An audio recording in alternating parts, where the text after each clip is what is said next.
Venomera and Shuna listened in on all this, worried looks on their faces. I decided there was no reason to hide my conversation with Guy from them. Well, if you could grab our guests for me, then. I had Xian and Diablo join us as well. Guy was in an elated mood as he enjoyed his cake. Slice number 3. Glad he likes it. As soon as he handed me his 500,000 souls, he started acting like his work was done here. I already confirmed with Raphael that everything was set to go, but was it petty of me to be less than overjoyed about all this? I pondered this a little as Shuna brought the 2 maids back in for me. You amaze me again, Sir Rimuru. That cake was excellent. Yes, and we're thrilled that you're willing to share the recipe so freely with us. Misery was gushing. Rain was meekly appreciative. They must have gotten the message, and they were behaving perfectly kindly around Shuna. If this was enough to satisfy them, I really wished we didn't have to play these dumb world war games. The world was so full of surprises to explore. And besides, these 2 seemed like perfect maids to me. They didn't have the world-destroying sense of taste that Xian did, and I was sure they'd hone their skills in no time. Before that, though, I had an evolution ritual to perform. I am glad to hear that. And if we can continue to work in tandem, nothing would make me happier. Cooperation is so key, in my opinion. I'd like them to understand that cooperation isn't a one-way street, but Rimuru is about to give both of you more power, girls. You need to be more thankful to him. So should you, man. Swallowing the thought before I said it out loud, I smiled at the 2 girls. Now, a word of caution about this. Once I complete the evolution, you might suddenly get extremely sleepy. This is called the Harvest Festival, and it's perfectly normal, but you might be too catatonic to travel much for up to a few days. In the meantime, you can feel free to stay with us. Guy and his entourage had traveled via Misery's transport gate to a spot just outside the labyrinth. I then obtained Ramiris's permission to let them inside, but once the evolution was complete, I didn't think either of them were gonna be on their feet for a while. I doubted Guy was the type of boss who was thoughtful enough to bring them back home with him, so I intended to set them up with some lodging. And besides, are you sure? Of course. So perhaps you two could send Guy and Velzard back home while you're still awake. That was my aim. Our negotiations were over, and I really wished Guy would leave already. I don't want to impugn on you that much. We'll take the 2 of them back with us, so just go ahead and start infusing, could you? Wah. Guy's unexpected reply almost made me audibly yelp. And not just me. Misery and Rain themselves looked just as astonished. Their reaction told me what I already assumed. Guy actually lifting a finger to do something for them was unprecedented. Clearly, he had an agenda of some kind. An agenda that, quite frankly, I found incredibly annoying. I didn't want Guy to see my power in action. I wanted him the hell out of here. Then it occurred to me. It always struck me that Guy and I had a lot of similarities, but maybe we were even more identical than I thought. I mean, if I were him, of course I'd want to observe what went on and see if I could copy it. Even if I couldn't, I still wanted as much info as I could get, so I could counteract it if need be. Based on that, it was very likely Guy was thinking the same thing, and in that case, I was all the more motivated not to reveal my hand to him. Or has he already spotted me out? Understood. There is not a problem. As instructed, only Belzebub will be brought to the forefront, so the rest will be kept fully hidden. Sweet. Just leave it to Raphael, and I could even pull the wool over Guy's eyes. Not that I can let my guard down yet. I just didn't want him learning any more about me, you know. No, there's no need to be shy. We've got tons of extra rooms, so you just get going on your way, okay? I wasn't gonna negotiate. Guy was absolutely trying to stick around so he could observe my powers. I wasn't about to expose my hand for no good reason. I've got to do whatever it takes to get Guy out of this place. We exchanged polite smiles, even as intense psychological warfare erupted below the surface. Just as it did, the door to the room was almost blown off its hinges. Rimuru. I was looking for you. The surveillance feed's gone silent over in the control center. I want you to restore it for us. Yeah. I'm pitching in to help monitor the world, too, you know. Veldora and Ramiris certainly seemed to be enjoying themselves. But we were in the middle of a very important conversation, so I wish they'd pick up on that a bit. Besides, the control center's meant for waging wars, alright. It's not your personal playroom. And yes, we are still at war, but I think you guys are just using that screen to search for neat new spots to visit. I had a lot I wanted to say, but I had no right to complain. It was all my doing, besides. Once the war's over, I blurted out the other day, why don't we go out and have some fun? They had been arguing over where to go ever since. They've never traveled much around the world, despite how ponderously long they've lived, and I guess they caught the travel bug thanks to me. That's why they made a routine out of using my Eye of God to bump around the world and take in the scenery when they had free time. This surveillance magic never used much energy, so we could keep it constantly active, and what's more, changing the viewpoint was something anyone could do without much training.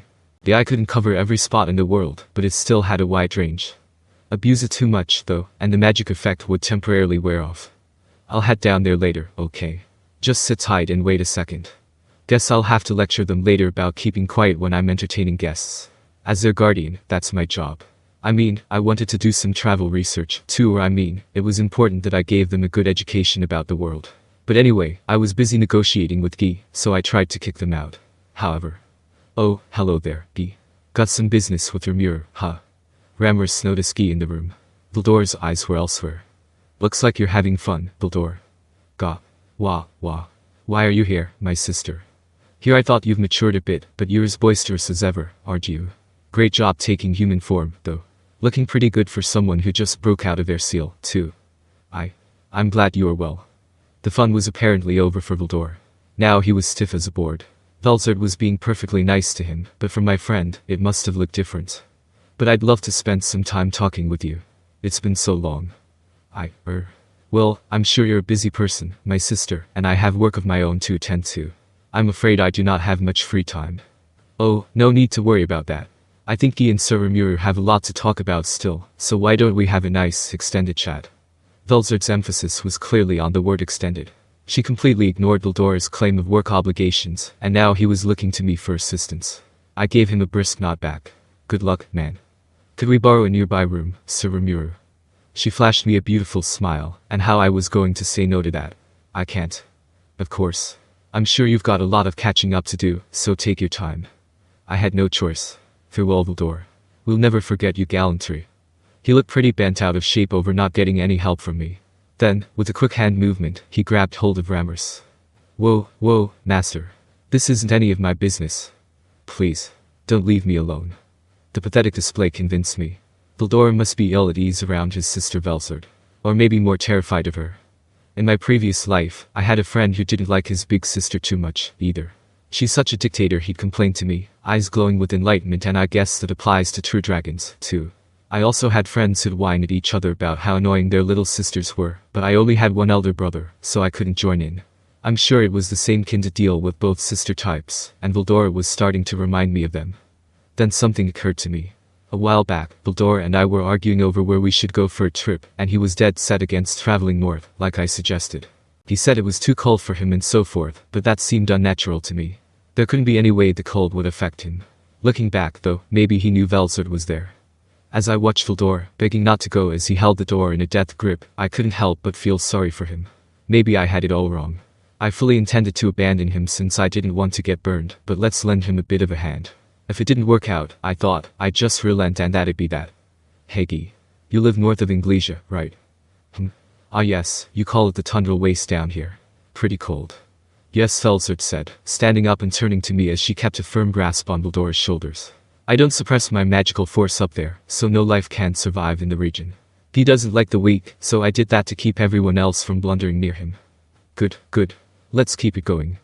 So if I had to guess, Velzard, your power involves cold and ice. Not exactly, no. But in terms of the effects it produces, I can see if people think so. Perfect. No doubt about it, then. It's funny to think that Veldor, as boundlessly confident and fearless as he was, still had a weakness like this. You have trouble dealing with Velzard, don't you, Veldor? Do not say such ridiculous things. There's nothing I have trouble dealing with. What a time to act like a tough guy. It's only causing you more damage, you know. Right. Of course not. After all, I took care of you for a long time, didn't I? There was not the slightest cloudiness to Velzard's warm smile. Not once did she ever suspect her brother might dislike her. When Veldora was just born, you know, whenever he went on a rampage, I probably destroyed and rehabilitated him. Then, when he did it again after being reborn, I'd stop him, calm him down, maybe give him a gentle lecture or two. He had a few developmental problems, he couldn't turn human, that kind of thing, so he'd always cause far too much damage. If I didn't clean up after him, he would have grown even more out of control. Velzard told me about all the things she did in the past, framing them as sisterly acts of kindness. I dare anyone to listen to it all without bursting into tears. Veldor, you've been through so much. You see that, Rimuru? Do you see that? No wonder he preferred being away from her. What she did was devious, and the worst part was that she meant no malice at all. If we didn't unravel this misunderstanding or assumption on Velzard's part, Veldor might spend his entire life fearing her. But Veldora wasn't helping his case much, either that tough act made it impossible for him to defy her. He needs to drop that false courage, or he'll never get along with people. Or true dragons, I guess. Whatever. Velzard, I don't mean to meddle too much, but I feel that Veldora might have a few hang-ups when it comes to you. Oh? Why is that? Well, long story short, you're overdoing it. Instead of just forcibly lecturing him without listening to his side of the story, if you gave him more guidance about what's right and wrong, he'll learn it more naturally that way. Veldora is capable of listening to reason, after all. So instead of resorting to violence, can you just tell him how you really feel instead? If you want, we can even put you up here for the night. Velzard considered this for a few moments, then sighed and nodded. Ryu. Glad she accepted it. Rimuru. Aw, isn't that great, master? Can you let go of me now? Very well. Looking back, I'm not sure I ever really considered Veldora's thoughts. Perhaps we can take this opportunity to have a nice long talk. So she was gonna talk his ear off regardless. Aha. Oh. Alright. Go easy on me, please. Veldora regained his composure, too, in a resigned sort of way. Hopefully this can help alleviate the rift a little bit.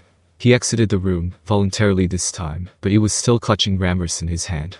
I'll pretend I didn't see that. Hey, wait. This is none of my business. I think I maybe heard that plea from somewhere, but it disappeared once the door shut. I must have been hearing things. Time to focus on D again.